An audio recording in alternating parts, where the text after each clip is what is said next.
Hello, World Wide Web. Welcome back to the Hangin' with Web Show. I'm GW Pomichter. Thank you so much for logging on, tuning in, clicking a link, getting lost. However you got to the seedy part of town, we're happy you're here. Now, hit subscribe. Come back on purpose because we've got artists, authors, filmmakers, musicians, creative minds of all kinds, and we're hanging out right now at Space Coast Book Lovers in Cape Canaveral, Florida, with Hangin' with Web Show alumnus and author Abigail Lee Justice, the author of the Heart series. Yes.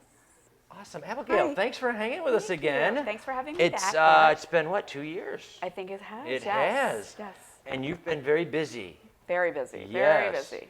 Took a little So, time off from writing and then came back and with a vengeance. Yes. Look at this. Okay, so this, we'll start at the Heart series. This is the Heart series. That is the Heart series. You can get the series. whole series Now in one book. collective, Yes. in one book. All right, so let's remind everybody what we've got going on in the Heart series here. So Bound by Her Master is the first book in the series. Which is, I think, the first book we ever talked about. We talked about that via Skype. Skype back 5 years ago, yes, I think, a long time ago. Yes, and we could barely talk to each other, and there was skittering, and the internet wasn't hardly a thing. We had to send messages by Pony Express, and We had to stop a few times, come back, and so that was Bound by Her Master, and which left off in a cliffhanger.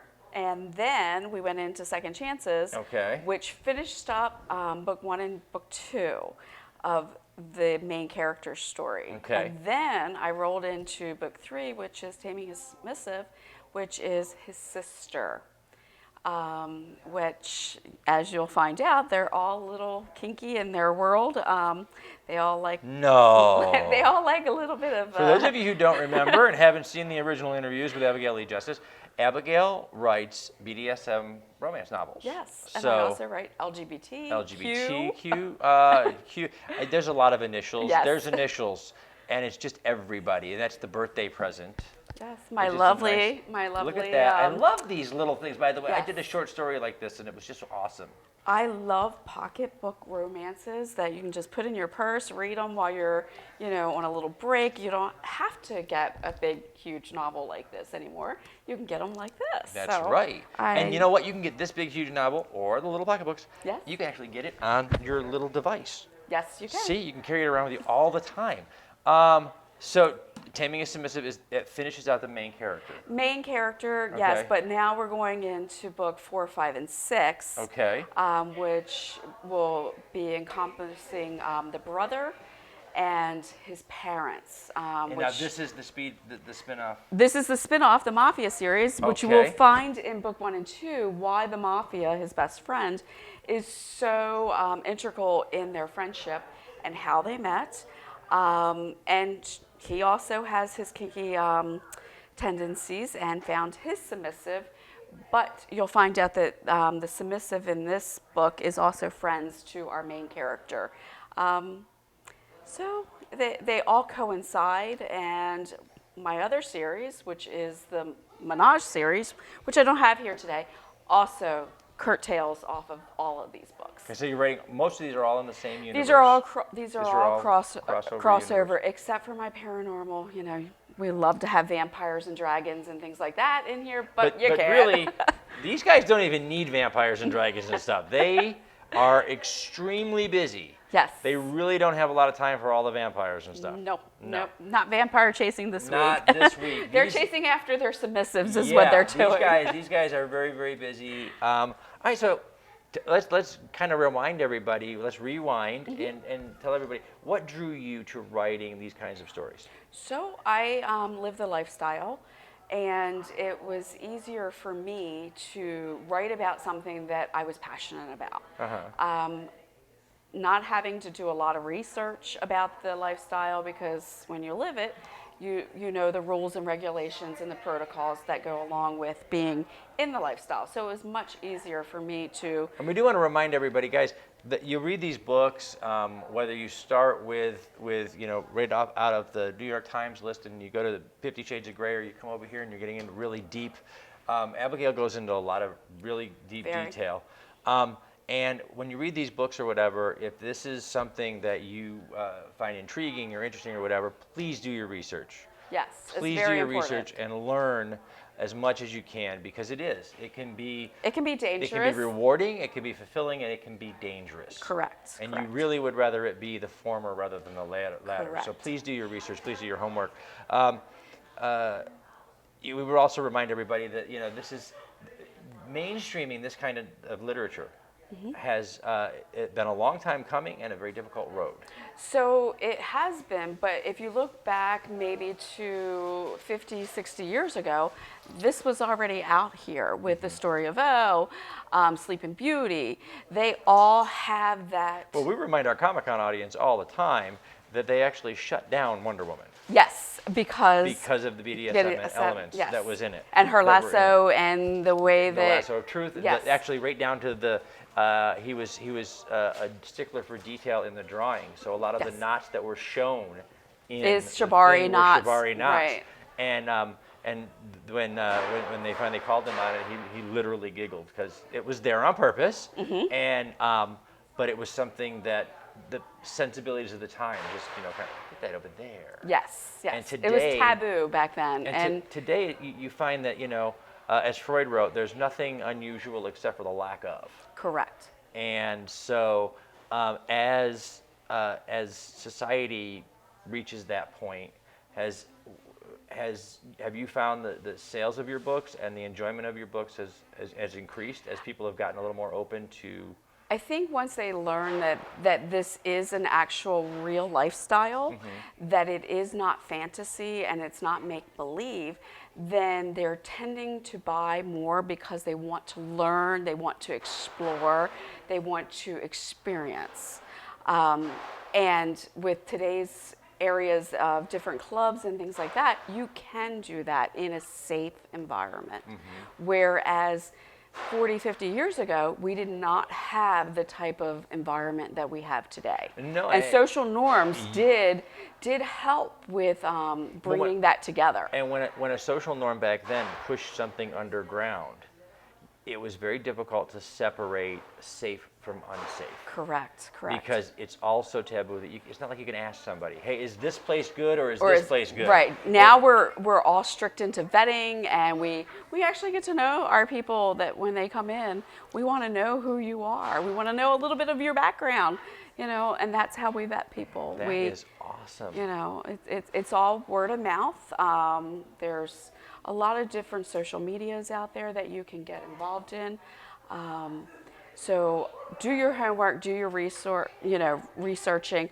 In all of my books, I always put where you can find me, how you can look up different areas for help, and also if you do get hurt or something bad happens to you, I also link that into the back of my books on where to get help. Yes.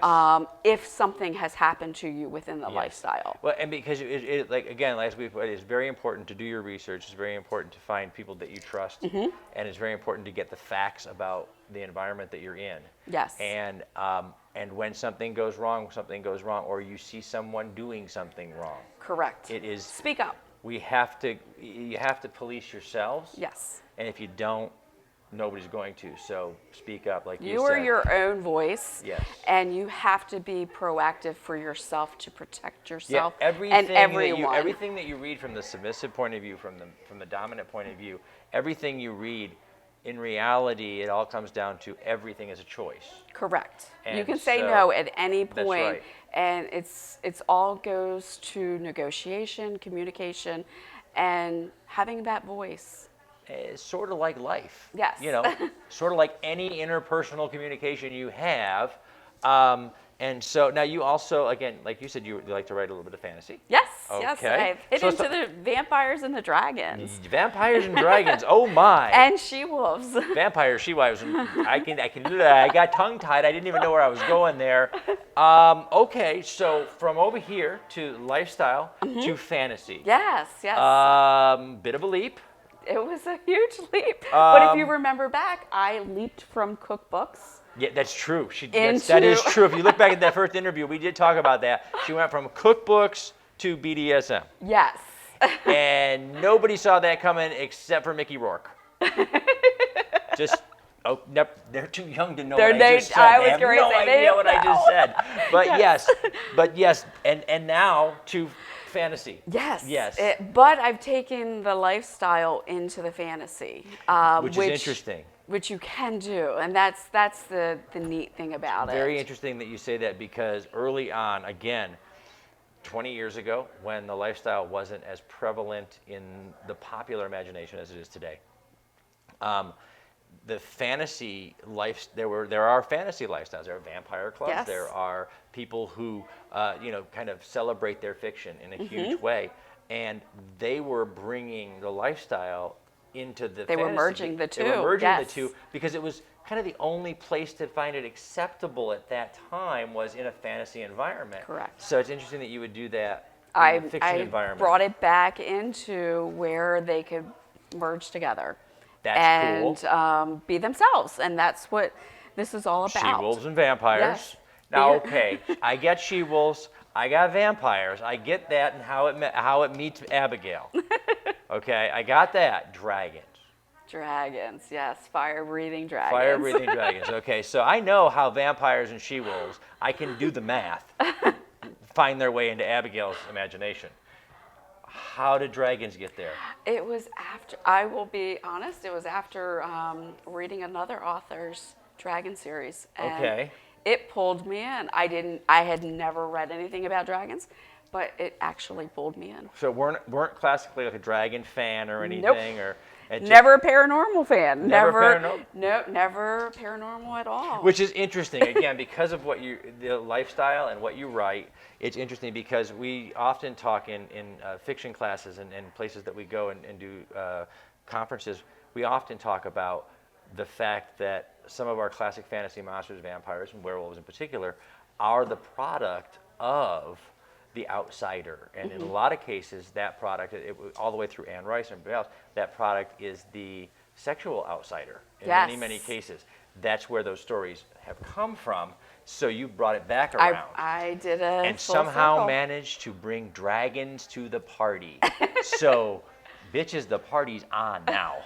The dragons are here. They're fire-breathing They're dragons. fire-breathing dragons. Shit's about to get hot.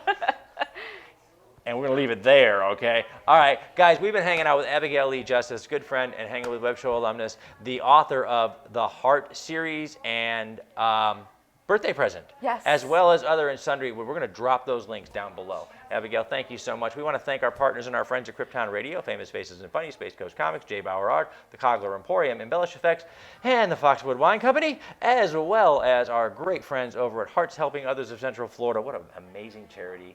They are neighbors helping neighbors throughout Central Florida. It's Okay. amazing, fantastic group that raise money for children. They raise money for the homeless. They do so many great things, and we're so happy that they support the show. Well, give me their link, and I will. I surely will. Send Thank you something so over to much. them. Guys, we've been hanging out with Abigail Lee Justice at the Space Coast Book Lovers event here in Cape Canaveral, Florida. Remember, log on, tune in, and see who we're hanging with next. Bye.